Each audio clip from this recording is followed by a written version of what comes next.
Hi friends, welcome back to our channel. ಇವತ್ತು fried rice ಮಾಡೋಣ. ಹೆಂಗೆ ಮಾಡೋದಂತ ನೋಡ್ಕೊಳ್ಳೋಣ ಬನ್ನಿ. ನಾನು ಗ್ಯಾಸ್ ಮೇಲೆ ಕಡಾಯಿ ಇಟ್ಕೊಂಡಿದ್ದೀನಿ. ಕಡಾಯಿಗೆ ಒಂದು 3 ಸ್ಪೂನ್ ಎಣ್ಣೆ ಹಾಕ್ಕೊಂಡಿದ್ದೀನಿ.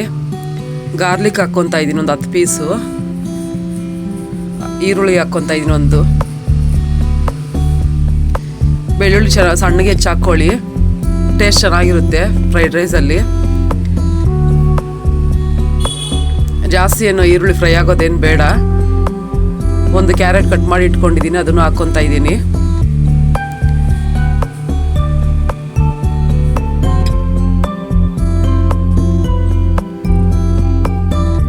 ಅರ್ಜೆಂಟ್ಗೆ ಅನ್ನ ಇದ್ರೆ ಮಾಡ್ಕೋಬೋದು ಫ್ರೆಂಡ್ಸ್. ಫ್ರೈಡ್ ರೈಸು ಈಸಿಯಾಗಿ ಮನೇಲಿ 10 ನಿಮಿಷಕ್ಕೆಲ್ಲ ಆಗೋಗುತ್ತೆ. ಇದು ಕ್ಯಾಪ್ಸಿಕಮ್ ಒಂದಿದೆ, ಅದು ಸಣ್ಣಗೆ ಹೆಚ್ಕೊಂಡಿದ್ದೀನಿ. ಫುಲ್ಲು ಫ್ರೈ ಆಗಬೇಕು ಅನ್ನೋದೇನೂ ಇಲ್ಲ, ಹಾಫ್ ಬಾಯ್ಲ್ ಆದರೆ ಸಾಕು.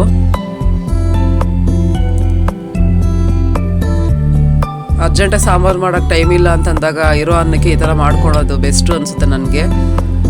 ರುಚಿಗೆ ತಕ್ಕಷ್ಟು ಉಪ್ಪು ಹಾಕ್ತಾ ಇದ್ದೀನಿ.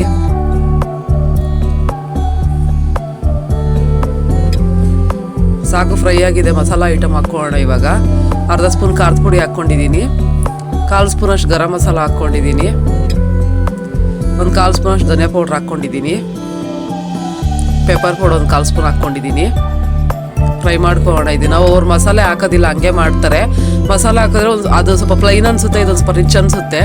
ಅದಕ್ಕೋಸ್ಕರ ನಾನು ಮಸಾಲ ಹಾಕ್ಕೊತಾ ಇದ್ದೀನಿ. ನಾನು ಮಸಾಲ ಪ್ಲೈನ್ ಆಗಿದ್ದೆ ತಿನ್ನೋಕೆ ಇಷ್ಟ ಆಗೋದಿಲ್ಲ, ಸ್ವಲ್ಪ ರಿಚ್ ಆಗಿದ್ದೆ ಚೆನ್ನಾಗಿರುತ್ತೆ ಅಂತ ಅನಿಸುತ್ತೆ, ಅದಕ್ಕಂತ ಹಾಕ್ಕೊಂಡಿದ್ದೀನಿ.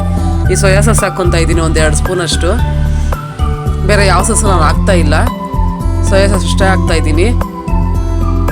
ಏನೋ ನಾನು ಬೇರೆ ಸಾಸ್ ಹಾಕೋದಕ್ಕಿಂತ ಇದೊಂದೇ ಸಾಸ್ ಹಾಕ್ಕೊಂಡು ಫ್ರೈಡ್ ರೈಸ್ ಮಾಡಿಕೊಂಡ್ರೆ ಚೆನ್ನಾಗಿ ಅನ್ನಿಸ್ತು, ಅದಕ್ಕಾಗಿ ಇದೊಂದೇ ಸಾಸ್ ಹಾಕ್ಕೊಂಡಿದ್ದೀನಿ. ನೀವು ಟ್ರೈ ಮಾಡಿ ನೋಡಿ ಮನೆಯಲ್ಲಿ ಅದೊಂದೇ ಸಾಸ್ ಹಾಕ್ಕೊಂಡು. ನಾನು ಆಲ್ರೆಡಿ ಬಾಸುಮತಿ ರೈಸ್ ಬಾಯ್ಲ್ ಮಾಡಿ ಇಟ್ಕೊಂಡಿದ್ದೀನಿ, ಅನ್ನ ಆಗಿದೆ ಅದು. ಈಗ ಸಾಕಿದ್ದು ಫ್ರೈ ಆಗಿರೋದು, ಅನ್ನ ಹಾಕಿ ಮಿಕ್ಸ್ ಮಾಡೋಣ.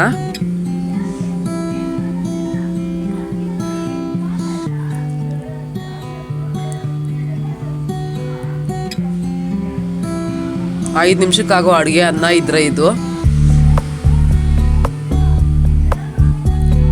ಹೊರಗಡೆ ಎಲ್ಲ ಹೋಗಿ ಹೋಟ್ಲಲ್ಲಿ ತಿನ್ನೋದು ಬದಲು ನಾವು ಮನೆಯಲ್ಲೇ ಮಾಡ್ಕೊಂಡು ತಿನ್ನೋದು ಒಳ್ಳೇದು ಅನಿಸುತ್ತೆ ನನಗೆ.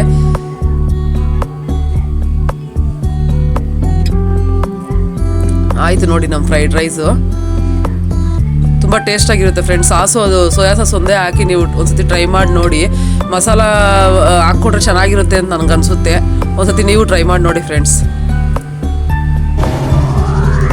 ಮತ್ತೊಂದು ವಿಡಿಯೋದೊಂದಿಗೆ ಸಿಗೋಣ.